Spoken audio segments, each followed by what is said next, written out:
प्यारे दोस्तों, ईद के दिन सुबह मिठाई बनाने में माँ फातिमा रजियल्लाहु ताला अन्हा बहुत ही मशगूल थीं। आटा गूंदने और दूसरी तैयारियों में लगी हुई थीं, क्योंकि सुबह ही सारे काम पूरे करने थे। दूसरी तरफ 8-10 साल के मासूम भाई हसन और हुसैन रजियल्लाहु ताला अन्हुमा अपना खेल छोड़कर माँ के पास आ गए। उनके मासूम लहजे में एक सवाल था, अम्मी, आपको याद नहीं आज ईद है? जरा बाहर आकर देखिए तो सही, मोहल्ले के लड़के लड़कियां नए नए कपड़े पहनकर कितने खुश हो रहे हैं और हमने तो अभी तक नए कपड़े भी नहीं पहने। क्या इसका मतलब यह है कि हम आज ईद नहीं मनाएंगे? थोड़ी देर बाद फिर कहने लगे, अम्मी, जल्दी से हमें हमारे नए कपड़े पहना दो। हम भी उनके साथ खेलते खेलते ईदगाह जाना चाहते हैं। जब अब्बू आएंगे तो उन्हें हमारे साथ भेज देना, हम उनके साथ वापस लौट आएंगे। माँ ने बच्चों के सर पर मोहब्बत भरा हाथ फेरा, उनके माथे को चूमा और बोली, अभी ईदगाह जाने में काफी वक्त है बेटा, तुम लोग बाहर जाकर थोड़ा घूम फिर आओ, फिर मैं तुम्हें नए कपड़े पहना दूंगी। हो सकता है तब तक तुम्हारे अब्बू भी आ जाएं और शायद तुम्हारे लिए नए कपड़े भी ले आए। तब मैं तुम्हें जरूर नए कपड़े पहना दूंगी और तुम अपने अब्बू के साथ ईदगाह चले जाना। अब जाओ बेटा, बाहर जाकर थोड़ा खेलो, इस बीच मैं अपने काम निपटा लूं। दोनों भाई बोले, जी अम्मी। फिर छोटा भाई अचानक सवाल करने लगा, अम्मी, क्या अब्बू हमारे लिए नए कपड़े लेने गए हैं? माँ ने दोनों बच्चों को अपने गले से लगा लिया, उनके माथे पर प्यार से चूमा और अपने दिल के आंसू पोंछते हुए हंसकर कहा, हाँ बेटा, तुम्हारे लिए नए कपड़े जरूर आएंगे, तुम्हें जरूर पहनाऊंगी। अब तुम लोग बाहर जाकर खेलो, सब ठीक हो जाएगा। माँ ने अपने रब पर यकीन रखते हुए अपने बच्चों को दिलासा दिया। दोनों भाई खुशी खुशी बाहर चले गए। माँ ने अपने आंचल से आंसू पोंछे और मजबूरी में अपने काम में दोबारा मशगूल हो गईं। कुछ देर बाद दोनों भाई फिर रोते हुए घर लौट आए। उन्होंने कहा, अम्मी, वे लोग हमें अपने नए कपड़े दिखाकर चिढ़ा रहे हैं। वे कह रहे हैं, देखो, तुम्हारे पास हमारे जैसे नए कपड़े नहीं हैं, अगर होते तो तुम उन्हें जरूर पहनते। वे कह रहे हैं कि हमारे अब्बू कैसे हैं जो ईद के दिन भी हमारे लिए नए कपड़े नहीं लाए। वे हमें ईदगाह चलने को कह रहे हैं और बोल रहे हैं, जल्दी से नए कपड़े पहनकर आओ अगर आना है। वे खजूर के पेड़ के नीचे खड़े हैं और हमारा इंतजार कर रहे हैं जब तक हम नए कपड़े पहनकर उनके साथ न चलें। अम्मी, अब्बू अभी तक क्यों नहीं आए? अम्मी, हमें जल्दी से नए कपड़े पहना दो ताकि हम उनके साथ ईदगाह जा सकें। मासूम बच्चों की इस गुजारिश को सुनकर अम्मी अपने जज्बातों पर काबू नहीं रख सकीं। आंसू रोकना उनके लिए बहुत मुश्किल हो गया, लेकिन बच्चे अम्मी को मजबूती से गले लगाकर खामोशी से उनकी ओर देख रहे थे। कुछ ही पल में खुद को संभालते हुए अम्मी ने आंसू पोंछे और चेहरे पर जबरन हल्की सी मुस्कान लाते हुए बोली, अभी बाहर जाने का वक्त नहीं हुआ है बेटा, इतनी जल्दी क्यों कर रहे हो? नमाज के लिए अभी काफी समय है। इस दौरान बाहर जाकर थोड़ा घूम फिर लो और देखो तुम्हारे अब्बू कहाँ हैं, उन्हें ढूंढ कर ले आओ। तब तक मैं अपना बाकी काम निपटा लेती हूं। थोड़ा सा ही काम बचा है। अगर तुम्हारे अब्बू नए कपड़े लाते हैं तो मैं तुम्हें बहुत खूबसूरती से तैयार कर दूंगी, फिर तुम मिठाई खाकर अपने अब्बू के साथ ईदगाह जाओगे, ठीक है? दोनों भाइयों ने मासूमियत से कहा, जी अम्मी। अम्मी ने अपने दिल को मजबूत करते हुए बच्चों को तसल्ली दी, लेकिन जैसे ही उन्होंने बच्चों के मासूम चेहरों की तरफ देखा, उनकी आंखों में आंसुओं का सैलाब उमड़ पड़ा। बच्चों को अपनी हालत का अंदाजा न हो, इस डर से अम्मी कभी एक कमरे में जाती तो कभी दूसरे में। इधर दोनों मासूम भाई परेशान होकर अम्मी अम्मी कहते हुए उनके पास आए और बोले, अम्मी, हम समोसे और सकफीस खजूर लेकर अब्बू को ढूंढने जा रहे हैं। अम्मी ने रुंधे गले से कहा, हाँ जाओ। उनकी आवाज में छुपा दर्द बच्चे समझ नहीं सके। बड़े भाई ने अफसोस जताते हुए कहा, अब्बू कहाँ होंगे? छोटे भाई ने मासूमियत से पूछा, अब्बू कहाँ गए? बड़े भाई ने जवाब दिया, पता नहीं, चलो इधर उधर ढूंढते हैं। छोटे भाई के कंधे पर हाथ रखते हुए दोनों भाई अब्बू की तलाश में निकल पड़े। इधर अम्मी अपने दिल का दर्द कम करने का कोई रास्ता नहीं पा रही थीं। उनकी बेचैनी और बढ़ गई। वो सोचने लगी, मैं अपने मासूम बच्चों को कैसे बताऊं कि आज उन्हें नए कपड़े पहनाने के साधन हमारे पास नहीं हैं? उन्हें कैसे तसल्ली दूं? आज तो ईद का दिन है, मैं जो भी कहूंगी, क्या मेरे बच्चे मेरी बात मानेंगे? या अल्लाह, क्या तेरे अलावा मेरा कोई और सहारा नहीं? ईद के लिए जो मिठाई बनाई है वो भी कई दिनों तक थोड़ा थोड़ा गेहूं बचाकर तैयार की है, उसी से हलवा और रोटी बनाई है। लेकिन नए कपड़े कहां से लाऊं? या अल्लाह, ये बोझ क्यों डाल दिया इस मां के सर पर? तू तो सबकी हालत जानता है, मैं इन मासूम बच्चों को कैसे समझाऊं? या अल्लाह, तू रहम दिल और सर्वशक्तिमान है। झूठ बोलना गुनाह है, ये जानते हुए भी मैं अपने बच्चों को झूठी दिलासा और झूठी उम्मीद देकर बहला रही हूं। लेकिन अब मैं क्या करूं? तू ही बता दे। या अल्लाह, तू मुझे रास्ता दिखा। तू मेरे गरीब घर की हालत जानता है, तू ही मेरी मदद कर। ये कहते कहते मां रोने लगी और जोर जोर से चक्की चलाने लगी। चक्की की घर घर की आवाज के साथ उनके दिल का दर्द भी बाहर निकलने लगा। आंसू पोंछते हुए भले ही मिठाई बनाने का काम तेजी से चल रहा था, लेकिन जैसे ही यह काम पूरा होने को आया, एक और मुश्किल सामने खड़ी हो गई। तभी अम्मी अम्मी कहते हुए दो मासूम बच्चे मां के पास आकर खड़े हो गए। मां ने जल्दी से अपने आंसू छुपाए और प्यार भरी आवाज में पूछा, बोलो बेटा, क्या बात है? मां ने हमेशा अपनी इच्छाओं और आराम को दबा कर रखा था। गरीबी को अपना नसीब मानकर थोड़े में ही खुश रहने की आदत डाल ली थी। लेकिन आज मासूम बच्चों की एक छोटी सी ख्वाहिश ने उनके सब्र के दायरे को तोड़ दिया। उन्होंने खुद को संभालते हुए बच्चों को गोद में उठा लिया, मुस्कुराने की कोशिश की, उनके माथे को चूमा और कहा, बोलो बेटा, क्या कहना है? बड़ा बेटा मासूमियत से अपनी आंखें झपकाने लगा। छोटे भाई ने भी उसकी नकल कर ली। मां ने प्यार से कहा, देखो बेटा, तुम्हारे अब्बू आएंगे, यहां तुम्हारे लिए मिठाई बना रही हूं, थोड़ा सब्र करो, बस थोड़ी ही देर। उन्होंने बच्चों को सीने से लगा लिया, प्यार से समझाया और कहा, थोड़ा इंतजार करो बेटा, मिठाई अभी तैयार हो जाएगी। छोटे भाई ने आंखें मलते हुए अचानक पूछ लिया, लेकिन हमारे नए कपड़े अम्मी?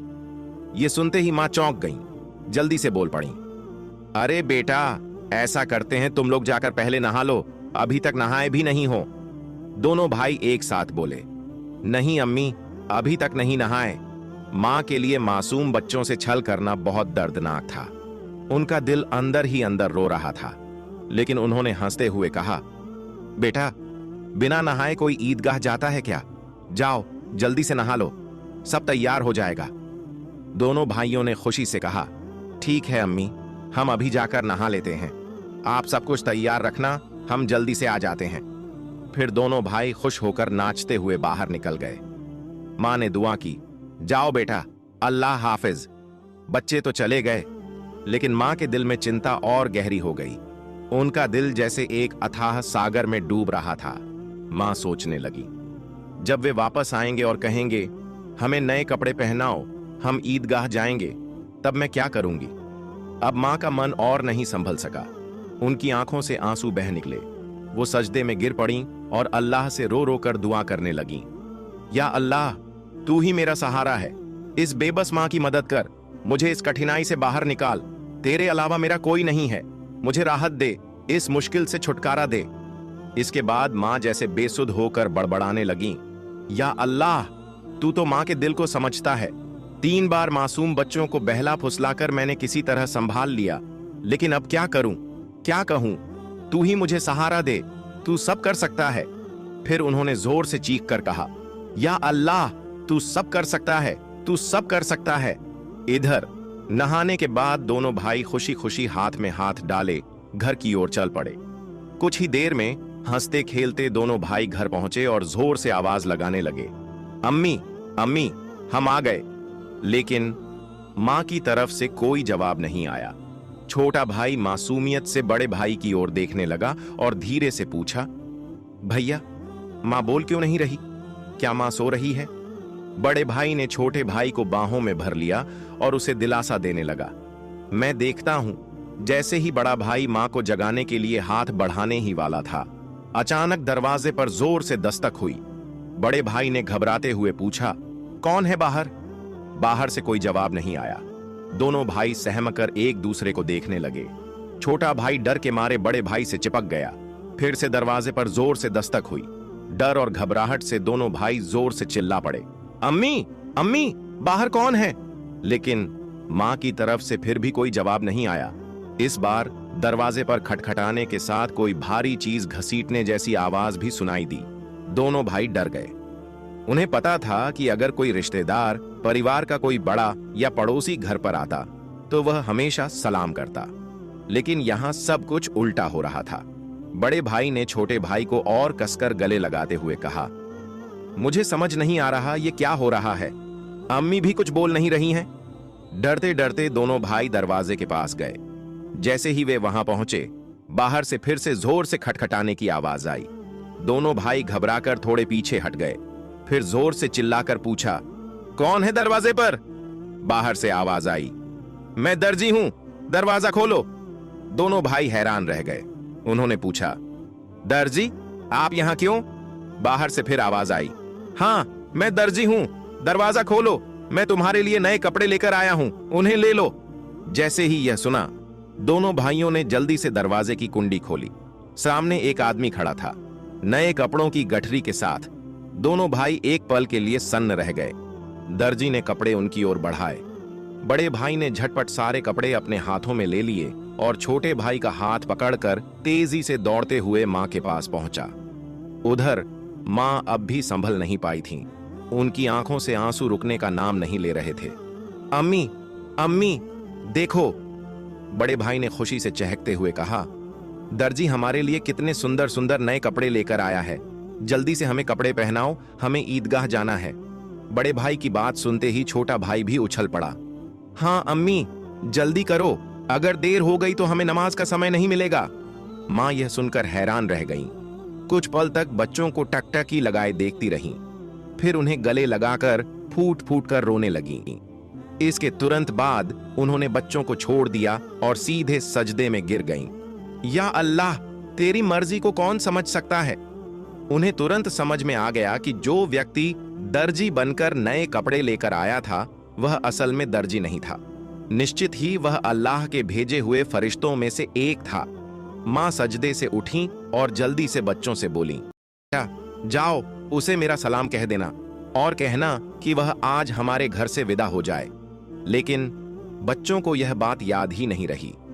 वे इतने खुश थे, इतने उत्साहित थे कि उनकी खुशी का ठिकाना ही नहीं रहा। मां ने बच्चों को देखा, उनके सिर और पीठ पर प्यार से हाथ फेरा, फिर उन्हें गोद में उठाकर सीने से लगा लिया, उनके माथे को चूमा, फिर हल्के से डांटते हुए बोली, बेटा, क्या तुम अभी तक नहीं गए? दर्जी साहब को क्या लगेगा? वो ये सोचेंगे कि इस घर के लोग कितने बदतमीज हैं। मेहमान बाहर दरवाजे पर खड़ा है और तुम यहां मस्ती कर रहे हो। तुम तो उन्हें भूल ही गए। ये तो बहुत बड़ी गलती है। तुरंत जाओ, उन्हें मेरा सलाम पहुंचा दो और कहना कि आज वे हमारे मेहमान बने। जाओ बेटे, उन्हें अंदर आराम से बैठने के लिए कहो। बिना कुछ सोचे विचारे दोनों भाई दरवाजे की ओर दौड़े, लेकिन तब तक दर्जी घोड़े पर सवार होकर घर से बहुत दूर जा चुका था। दोनों भाई जोर से चिल्लाने लगे, साहब, अम्मा ने आपको सलाम कहा है, जल्दी वापस आइए, आज आप हमारे घर दावत पर आइए, हम बैठक का दरवाजा खोल रहे हैं। लेकिन दूर से हवा के साथ जवाब आया, अपनी अम्मा और अब्बा को मेरा सलाम देना, किसी और समय मिलने आऊंगा। दोनों भाई दौड़ते हुए अम्मा के पास आए और सब कुछ बता दिया। बोले, दर्जी साहब ने तुम्हें और अब्बा को सलाम कहा है। वो घोड़े पर सवार होकर उस तरफ जा रहे हैं। जल्दी आओ अम्मा, उन्हें देखोगी ना? जल्दी करो, खिड़की से देख लो। अगर देर करोगी तो उन्हें फिर नहीं देख पाओगी। दर्जी साहब कितने खूबसूरत लगते हैं अम्मा। मां ने बच्चों की बात सुनकर खिड़की के पास आकर बाहर देखा। उन्होंने देखा कि एक अद्भुत पुरुष दिखाई दे रहा था। वो आकाश की ओर उड़ते जा रहे थे। उनके शरीर की चमक चारों ओर फैली हुई थी। उनकी रोशनी सूरज की किरणों को भी फीका कर रही थी। मां स्तब्ध होकर ये दृश्य देख रही थीं। अचानक वो दिव्य पुरुष अपने घोड़े समेत कहीं अदृश्य हो गए। अब उन्हें और नहीं देखा जा सकता था। इतने में दोनों भाई जोर से चिल्लाए, अम्मा, अम्मा, देखो, वो रहे अब्बा, दूर से आ रहे हैं। मां ने बच्चों को अपने साथ कमरे में ले गई और उन्हें नए कपड़े पहनाने लगी। उनकी आंखों से खुशी के आंसू बह रहे थे।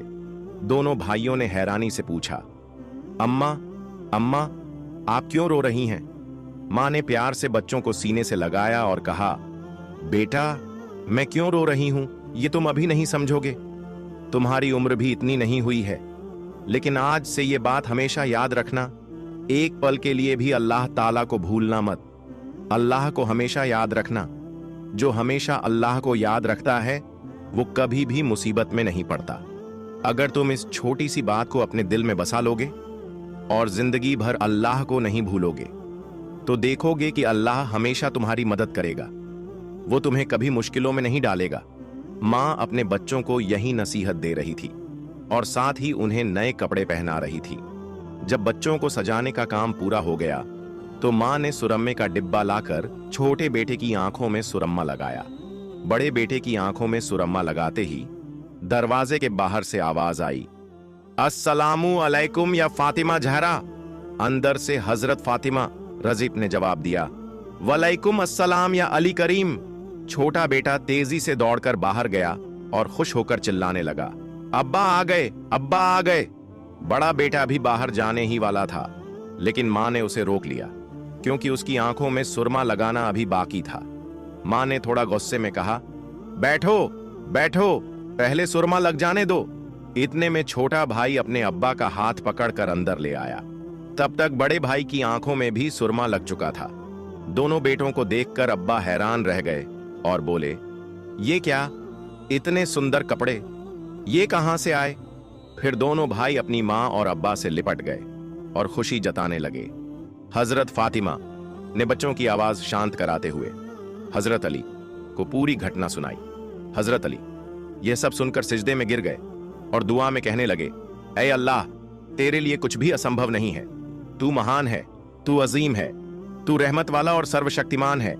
फिर सिजदे से उठकर उन्होंने हजरत फातिमा रजमन से पूछा, जो दर्जी बनकर बच्चों के लिए कपड़े लाया था, क्या तुमने उसे पहचाना? क्या तुमने जान लिया कि वह कौन थे? रजमन से पूछा, जो दर्जी बनकर बच्चों के लिए कपड़े लाया था, क्या तुमने उसे पहचाना? क्या तुमने जान लिया कि वह कौन थे? हजरत फातिमा रजमन ने कहा, नहीं, लेकिन इतना यकीन है कि वह अल्लाह के भेजे हुए कोई फरिश्ते थे, इसमें कोई शक नहीं। फिर भी यह मेरी अपनी धारण राय है। हजरत अली रजमन ने कहा, हां, तुमने सही कहा, यह अल्लाह की महानता है। वह कोई और नहीं बल्कि हजरत जिब्राइल अलैहिस्सलाम थे। यह सुनते ही हजरत फातिमा की जबान से अचानक जोर से निकला, अल्लाहू अकबर। यह कहते हुए वे भी सिजदे में गिर गईं। उन्हें देखकर हजरत हसन और हजरत हुसैन भी सिजदे में गिर गए। प्यारे दोस्तों, आप सबसे गुजारिश है कि इसे सदका ए जारिया की नीयत से दूसरों तक जरूर पहुंचाएं। और अगर आप मेरे चैनल पर नए हैं तो चैनल को सब्सक्राइब करें। मिलते हैं